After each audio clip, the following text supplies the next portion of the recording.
Hello दोस्तों, आज का सीन बड़ा सट है। हम जा रहे हैं यमुनानगर से पांवटा साहिब गुरुद्वारा। मेरे साथ है मेरा एक दोस्त और साथ में उसका एक कज़न। और आप भी अगर यमुनानगर जगाधरी से हो तो आप भी ये वनडे ट्रिप कर सकते हो। आइए इस छोटी सी जर्नी का मज़ा लेते हैं। यमुनानगर से पांवटा साहिब की दूरी की बात करें तो यह लगभग 60 किलोमीटर है और हमारा जो रूट रहेगा वह यमुनानगर से छछरौली और छछरौली से कलेसर के जंगल से होते हुए पांवटा साहिब जाएंगे।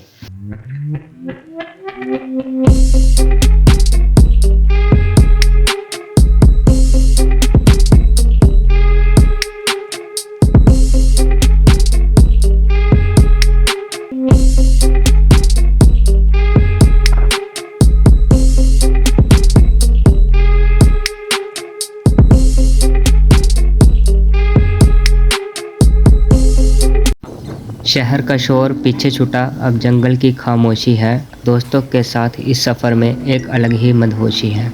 दोस्तों, अब हम कलेसर के जंगल से होते हुए पांवटा साहिब की तरफ जा रहे हैं। अगर जंगल को देखें तो बड़ा ही सुनसान और ठंडी हवाएं और एक अलग ही सन्नाटा है।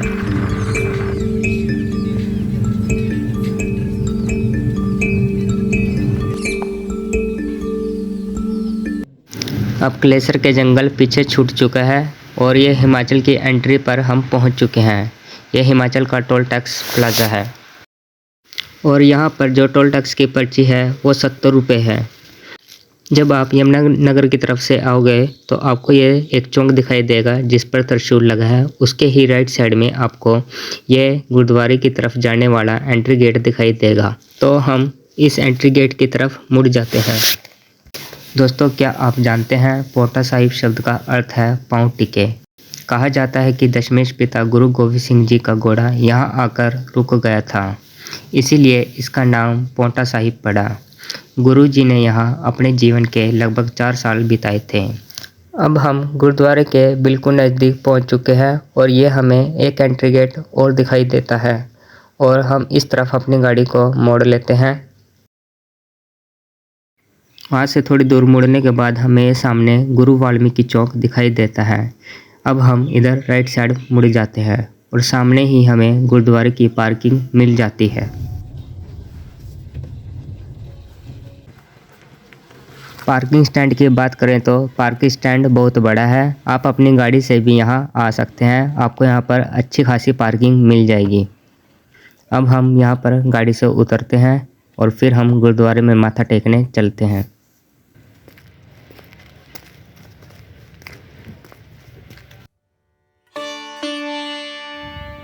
टाइम की बात करूं, अभी दोपहर के 12 बज रहे हैं और आज रविवार भी है, तो यहाँ पर जो रौनक है वो इस तरह की आज दिखाई दे रही है।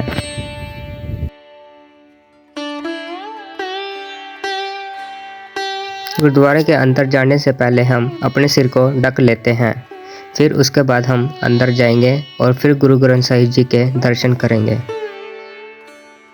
हमने अपना सर रुमाल से ढक लिया है। अब हम गुरुद्वारे के अंदर जाएंगे। यदि आप यहाँ पर आओ और आपके पास सर ढकने के लिए कोई कपड़ा ना हो तो आपको गुरुद्वारे के एंट्री गेट पर ही रुमाल मिल जाएंगे और आप उससे अपने सर को ढक सकते हो।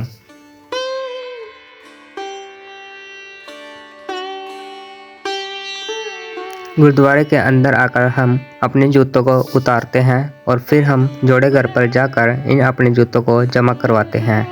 जब आप जोड़े घर पर अपने जूतों को जमा करवाओगे तो आपको यहाँ पर एक टोकन दिया जाता है जो कि आपको संभाल कर रखना होता है। जब आप वापस आओ तो ये टोकन वापस देकर आप अपने जूते ले सकते हो।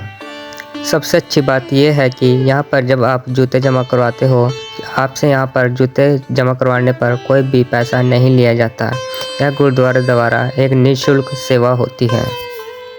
हमने अपने जूते हाथ में पकड़े थे, इसलिए अब हम अपने हाथों को धो लेते हैं और उसके बाद हम गुरु ग्रंथ साहिब जी के दर्शन करने अंदर जाएंगे। अंदर जाने से पहले हम गुरु जी के लिए प्रसाद ले लेते हैं। यहाँ पर आपको 10, 20, 50, 100 जितने का चाहो आप उतने का प्रसाद ले सकते हैं। यहाँ पर आपको एक पर्ची मिलती है जितने रुपए का आपको प्रसाद चाहिए। उसके बाद ये आपको अगले काउंटर पर जमा करवानी होती है उसके बदले आपको प्रसाद मिल जाता है।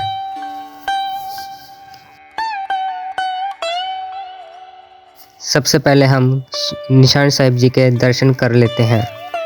उसके बाद हम अंदर जाकर गुरु ग्रंथ साहिब जी के दर्शन करेंगे।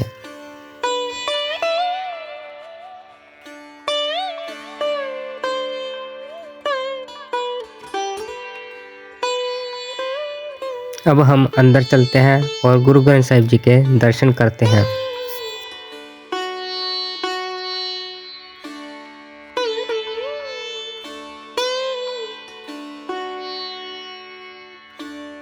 हजारों उलझने थी मन में, पर एक दर्शन ने सब सुलझा दिया। गुरु ग्रंथ साहिब जी की छत्र छाया में जो सुकून मिला वो लफ्जों में बयां करना मुमकिन नहीं। बस मन शांत हो गया।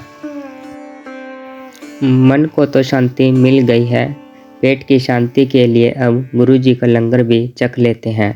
तो चलिए।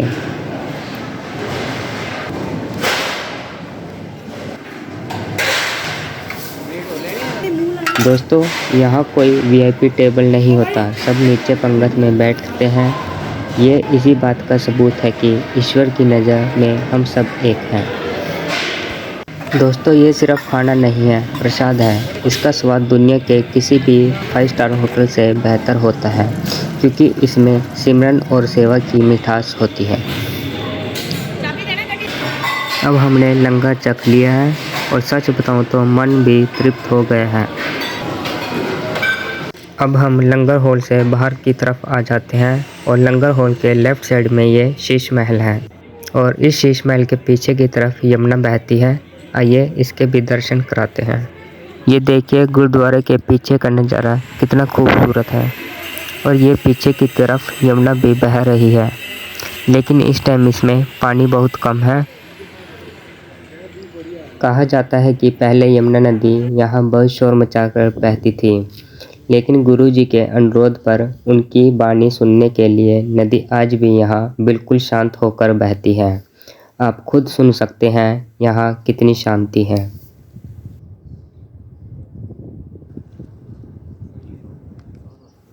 दोस्तों, यमुना की इन लहरों के बीच बैठकर गुरुद्वारा पांवटा साहिब की दिव्यता को महसूस करना एक अद्भुत अनुभव रहा।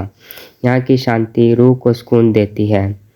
इस व्लॉग को मैं यहीं समाप्त कर रहा हूँ, लेकिन गुरु साहिब के इतिहास की एक और महत्वपूर्ण कड़ी को देखने के लिए आपको मेरे अगले ब्लॉग पर चलना होगा, जहाँ एक सच्ची दोस्ती और महान बलिदान की कहानी छिपी है।